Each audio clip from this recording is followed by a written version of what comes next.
muito bem-vindos à nossa segunda aula da semana. Como vocês já sabem, nós estamos estudando a unidade 3 com o título Diversidade da Matéria. Eu peço que nesse momento, meu caro aluno, você pegue seu livro didático, que você abra seu livro didático na página 23 e vamos dar continuidade ao nosso conteúdo. Bom, na última aula nós falamos um pouquinho então sobre os compostos inorgânicos, que são funções químicas, né? Ou seja, são substâncias, né, compostos que são divididos em grupos. Nós sabemos que lá no início eles eram divididos em 2 grupos e que havia uma definição para cada grupo que hoje em dia nós não utilizamos mais. Então, hoje nós sabemos que os compostos orgânicos são substâncias, né, que fazem parte de um organismo vivo e que na sua composição você tem a presença de átomos de carbono e hidrogênio. E as substâncias inorgânicas são aquelas substâncias que são de origem, né, mineral e que normalmente, né, eventualmente, elas não apresentam átomos de carbono. Então, essa é a diferença principal de compostos inorgânicos e de compostos orgânicos. Na última aula também, a gente viu aprendemos, né, um pouquinho sobre os compostos inorgânicos ácidos e base. Esses foram alguns pontos que nós vimos na nossa última aula. E hoje nós vamos dar continuidade ao nosso conteúdo, falando então de ionização e dissociação, né? 2 termos aí que serão bem presentes em nossa aula de hoje: ionização e dissociação. Bom, uma dica para os senhores: quando vocês verem esse termozinho ionização, é só vocês lembrarem de formação de íons. E dissociação é só você lembrar separação de íons. Bom, ensinei já aos senhores o que é o íon. O íon é basicamente quando você tem um átomo e que esse átomo ele perde elétrons ou ganha elétrons da camada de valência, ele forma íons, né? Ou seja, íon nada mais é que uma carga, né, em que aquele átomo ele perde da sua camada de valência. Ele pode perder ou ganhar. Então, toda vez que ele perde ou ganha elétrons da camada de valência, ele tem a formação de íon, que pode ser do tipo positivo ou negativo. Então, a gente estava falando na nossa última aula sobre os indicadores, né? Indicadores ácido-base. Então, os indicadores ácido-base, eles têm essa capacidade de mudar de cor quando eles estão em contato de uma substância ácida ou de uma substância básica. E aí, esses indicadores, eles foram criados, né? Foram descobertos por pesquisadores há muito tempo atrás. E por meio desses experimentos que esses pesquisadores fizeram, foi possível, então, criar várias teorias, né, sobre as funções químicas que existiam desde aquela época, lá por volta do século VII. E entre elas, uma teoria que foi criada nessa época foi a teoria da dissociação eletrolítica, proposta pelo pesquisador e cientista Stanley Arrhenius. Arrhenius viveu de 1859 a 1927. E aí aqui na página 23 nós temos aqui um Saiba Mais que diz assim: por meio de vários estudos de condutibilidade elétrica dos materiais, Arrhenius percebeu que muitas de suas observações estavam relacionadas com os trabalhos de outros cientistas, como o de Michael Faraday, que viveu de 1791 a 1866, que, em 1833, propôs a existência de íons que seriam produzidos pela decomposição de substâncias por meio da aplicação de corrente elétrica. Então, essa questão da condutibilidade de corrente elétrica nos materiais, ou seja, dessa capacidade que os materiais eles tendem, né, a conduzir a eletricidade. Uma das primeiras pesquisadoras a ver isso foi a Arrhenius, né, que através das suas observações, através dos seus experimentos, ou seja, do seu trabalho, ele conseguiu observar que tinha material que conduzia essa eletricidade. E aí, quando ele fez essas observações, ele percebeu outros pesquisadores que também relatavam essa mesma condição, né, de que os materiais eles conduziam essa eletricidade.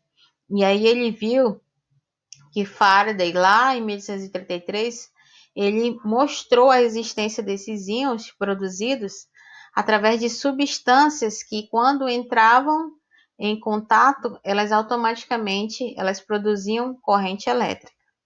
E aí, em 1884, Arrhenius propôs as seguintes definições de ácido e base.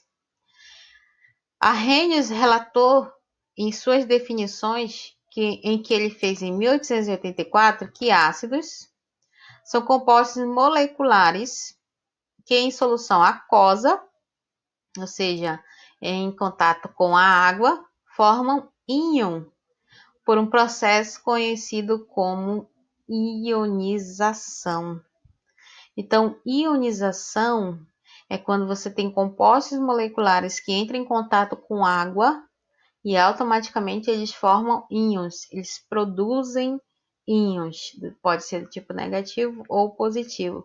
Isso que é ionização, né? E os ácidos, eles são compostos iônicos, né? São compostos que sofrem esse processo de ionização quando eles entram em contato com água. Já as bases, elas são compostos iônicos que em solução aquosa, né, eles têm seus íons separados por um processo conhecido como dissociação. Então, as bases, né, a gente aprendeu o quê? Que os ácidos eles são compostos moleculares, já a base são compostos iônicos, né? Ou seja, compostos que já têm a capacidade, né, por sua natureza, de formar íons. Então, as bases são compostos iônicos que, quando entram em contato com a água, eles têm os seus íons o quê? Separados, ou seja, eles têm o íon positivo e negativo separado. E é esse processo em que aquelas substâncias básicas entram em contato com a água e que esses íons são separados, são denominados de processos de dissociação. É como se estivesse dizendo de separação de íons. Então, assim, tanto as bases, né, quanto os ácidos, quando eles são dissolvidos, ou seja, misturados em água, eles têm a capacidade de originar íons positivos, ou seja, cátions, e íon negativo, que no caso são os ânions. Então, o fato deles apresentarem essa carga em movimento faz com que essas soluções elas sejam condutoras de corrente elétrica, ou seja, elas são substâncias eletrolíticas, ou seja, quando elas são misturadas, né, são soluções que quando são misturadas com água, elas têm a capacidade de conduzir corrente elétrica, por isso são chamadas de soluções eletrolíticas. Então, vamos observar aqui o esqueminha aqui abaixo. Então, aqui na representação, você tem um esquema em que você tem a substância HCl sendo utilizada nesse experimento. Essa substância HCl é o cloreto de hidrogênio. Na primeira imagem, você tem o cloreto de hidrogênio em estado gasoso. E quando o cloreto de hidrogênio ele está em estado gasoso, ele não consegue produzir corrente elétrica. Ou seja, o HCl, o cloreto de hidrogênio, quando ele está no estado gasoso, ele não consegue conduzir eletricidade. É por isso que a lâmpada não acende nessa imagem da esquerda. Agora, quando você tem essa solução de cloreto de hidrogênio, em que você mistura esse composto à água, o que vai acontecer? Automaticamente, por você misturar o HCl, que é o cloreto de hidrogênio, com água, o que vai acontecer? Essa solução vai fazer com que a lâmpada acenda. Por quê? Porque essa solução ela vai adquirir um comportamento, ou seja, ela vai conduzir corrente elétrica, né? Então, quando você pega aqui, ó, o cloreto de hidrogênio e você mistura com água, o que acontece? A água, né, ela faz o quê? Ela faz essa separação. Ela separa o ânion do cátion, ou seja, o ânion, o ânion Cl- separa do cátion H+. E automaticamente, quando essa substância, o HCl, entra em contato com a água, o que a água vai fazer? Ela vai separar essa substância, e aí uma vez que ela separa, o que vai acontecer? Essa substância ela vai se tornar uma função eletrolítica, ou seja, ela vai ser condutora de eletricidade, ou seja, ela vai produzir um fluxo ordenado de carga elétrica e automaticamente esse fluxo ordenado ele vai se movimentar aqui nos fios condutores e vai fazer com que aquela lâmpada acenda. E aí a gente tem aqui a ionização do HCl, que pode ser representada dessa forma aqui. Então, você tem aqui o HCl em estado gasoso, quando ele é misturado à água, que está no estado líquido, ele vai produzir o quê? O cátion H+, mais o ânion Cl-. Então, por meio dessas observações e com conhecimento, né, que eles já tinham sobre substâncias ácidas pelos experimentos com indicadores ácido básico, o Arrhenius percebeu que quando você tem uma substância que ela é ácida, quando ela é colocada em meio aquoso, ou seja, quando ela é colocada a água, quando ela é misturada à água, o que acontece? Essa substância, ela cria um cátion H+. Sempre vai criar, né, um elemento químico hidrogênio, né, sendo um cátion positivo. E aí, a Arrhenius, ele observou isso, né, que quando você tinha uma substância ácida, que você colocava em contato com a água, ela produzia automaticamente um cátion positivo, que era o H+. E aí, a partir dessa observação, ele formulou essa tese, né? Em 1887, ele descreveu na sua tese isso que ele observou em seus experimentos, ou seja, ele descreveu como que era o comportamento, ou seja, ele descreveu o conceito de ácido.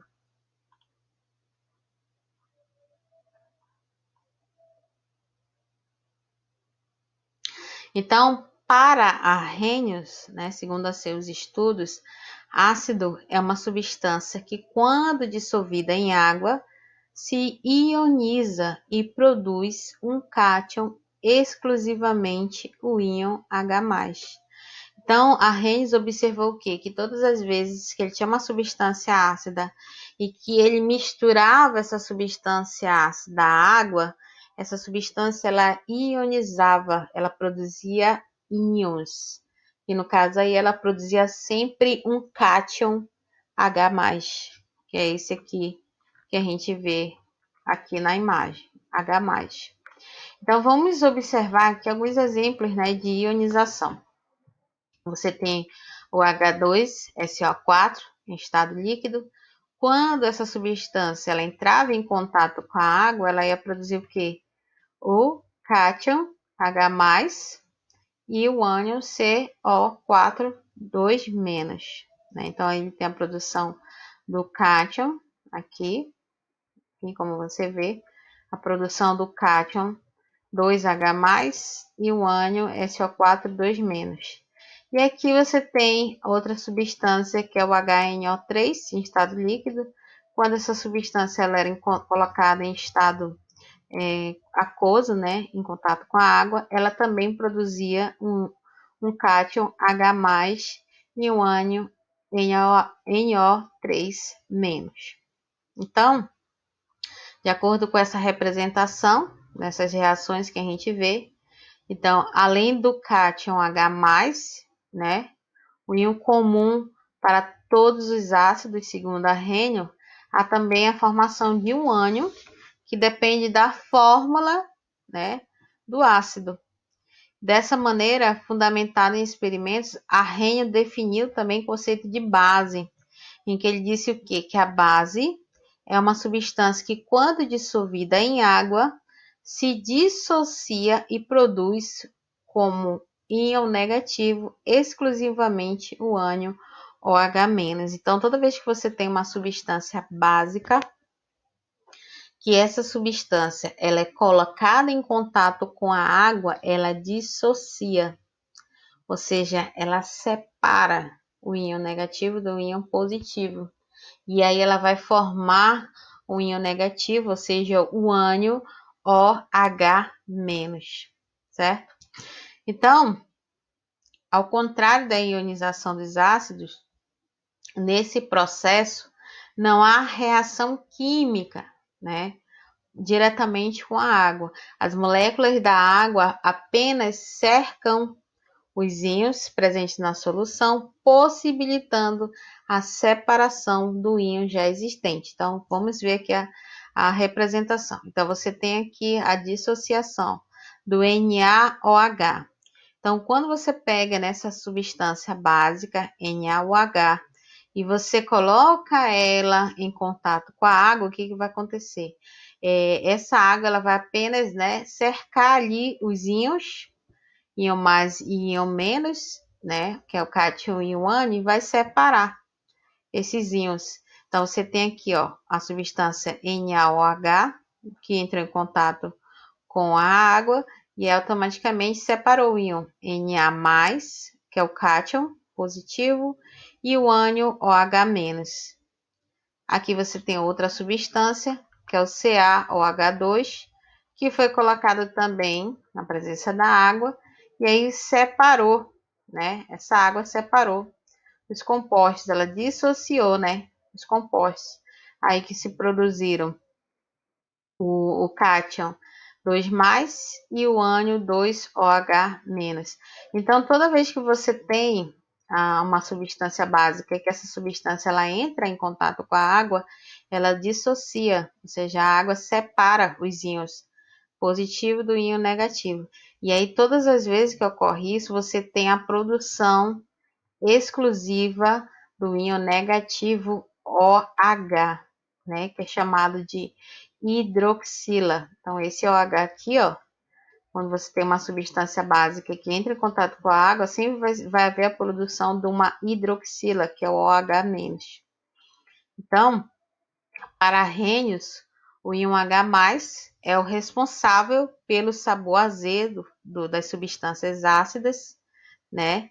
E pela sua ação sobre os indicadores, e a hidroxila, que é o OH-, é o responsável pelo sabor adstringente, né? Aquele sabor que amarra a boca, que é uma das características do sabor de uma base, que também, por sua ação sobre os indicadores, faz com que aqueles indicadores fiquem na cor azul, né? Então, a responsável por isso nos ácidos é a produção do cátion H+, e nas bases a produção do ânion OH-.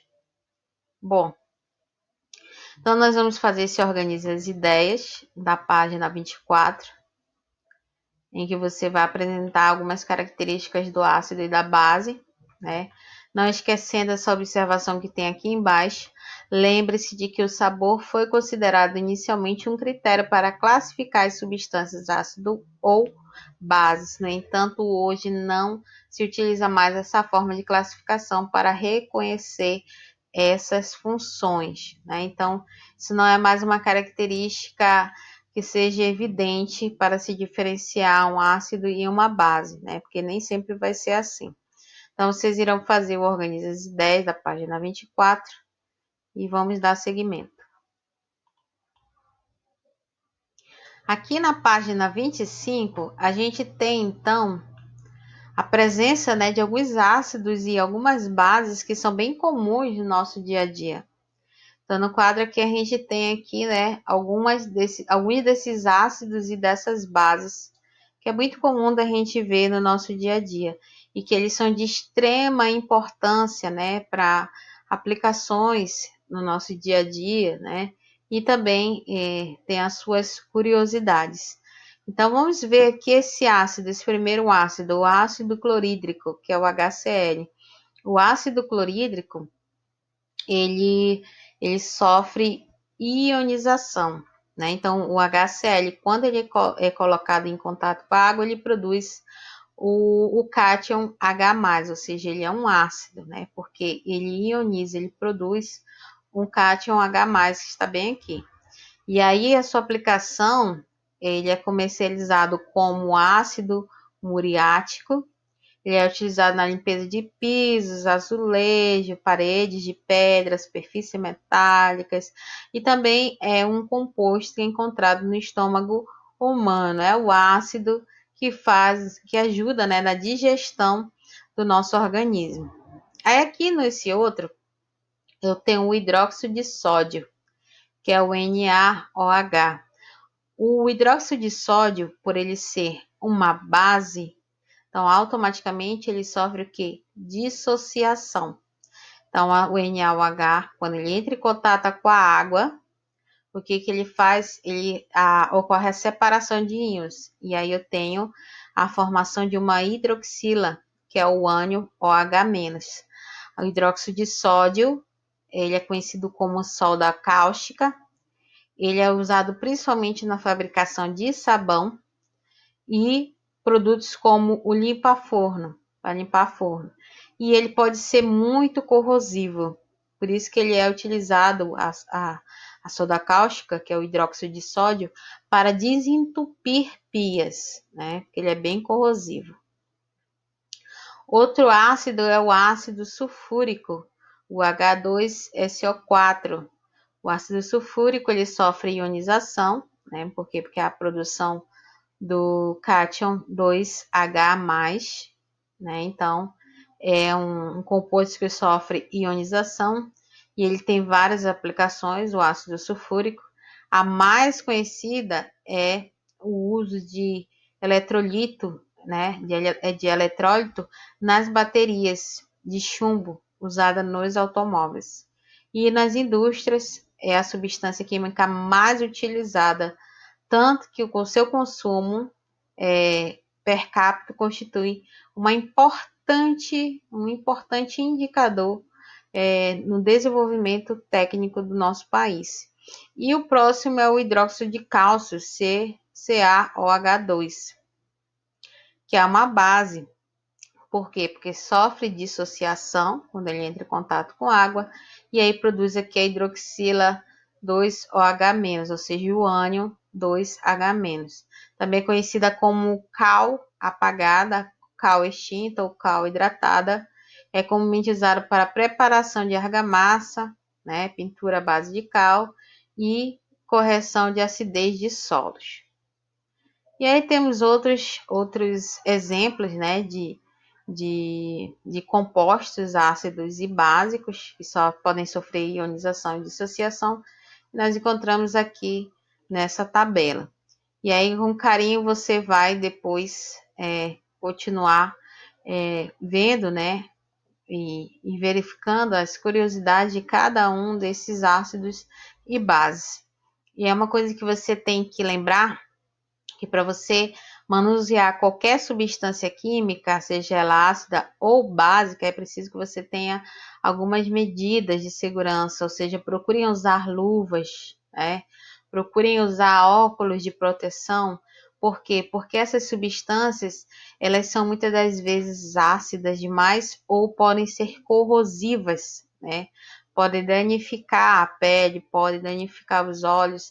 Então, quando você for manusear esse tipo de substâncias, procure sempre se equipar, se proteger, usar luva, usar óculos para que você não venha passar por algum tipo de acidente e que coloque a sua vida em risco, tá bom, meus queridos? Então, essa foi a nossa aula de hoje. Vamos dar continuidade na próxima semana. Vamos agora, então, para as atividades de hoje. Como você já sabe, hoje é dia de atividade para casa. A professora vai estar deixando em anexo, em PDF, a sua atividade para casa. E também para os meus alunos de educação inclusiva, a professora vai estar deixando em anexo a sua atividade em PDF, tá bom? Meu caro aluno de educação inclusiva, eu vou estar deixando também em anexo a sua atividade adaptada e os meus alunos de educação regular vou estar deixando atividade para casa, que são aquelas questões em que eu deixo todas as terças-feiras, tá bom? E vamos então para as atividades de hoje no nosso livro. Hoje nós vamos exercitar o nosso livro de atividade, tá bom? No nosso livro de atividade, os senhores irão exercitar a página 12 do livro de atividade, tá bom? Página 12 do nosso livro de atividade é a nossa atividade de hoje, questão 24, 25 e 26, tá bom? Essa é a nossa página de hoje, apenas a página 12, questão 24, 25 e 26. Lembrando, se você terminar de fazer sua atividade, tire foto e mande para mim no privado. Não deixe suas atividades acumular, tá bom, meus queridos? Não deixe de entregar a sua atividade para o professor, meu aluno online. Não esqueça, tire fotos, procure fazer suas atividades sempre no nosso tempo de aula. E assim que você terminar, tire foto e mande para mim, tá bom? É isso, meus queridos. Então, boa tarefa para vocês e até a próxima. Tchau.